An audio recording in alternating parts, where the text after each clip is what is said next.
presented by Anani Music.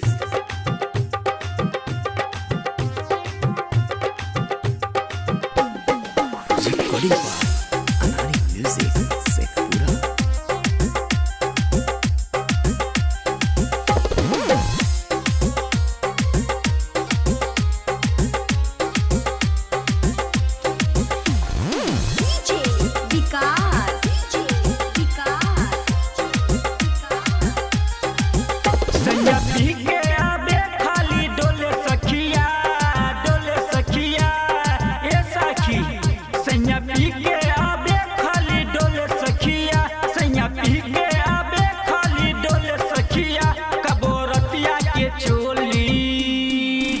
कबोरतिया के चोली ना खोले सखिया, सैया रतिया के चोली ना खोले सखिया, कबोरतिया के चोली।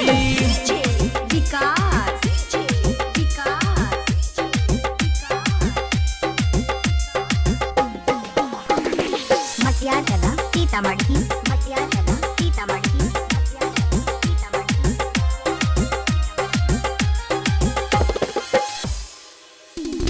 दरुआ पी के रोजे आबै सजनमा, चुमा ले हमर तरस जाए मनमा। हे साखी सुना ना, दरुआ पी के रोजे आबै सजनमा, चुमा ले हमर तरस जाए मनमा। हे साखी खाली निशा में बोलेला बोली सखिया,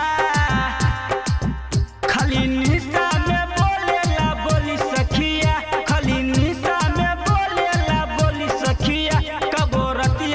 चोली, कबोरतिया के चोली ना खोले सखिया, सैया रतिया के चोली ना खोले सखिया, कबोरतिया के चोली।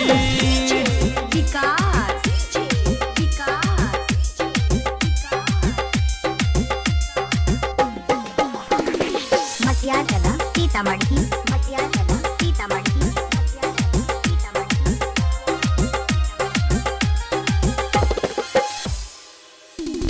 हमरो भतार सखी है कैनी से बजवानी, किसा जैनियन मिले नहीं मजवा।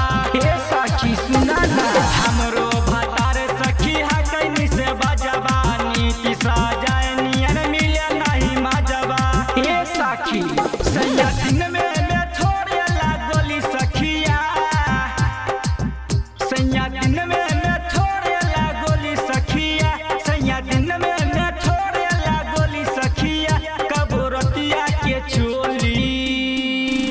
कबोरतिया के चोली ना खोले सखिया, सैया रतिया के चोली ना खोले सखिया, कबोरतिया के चोली।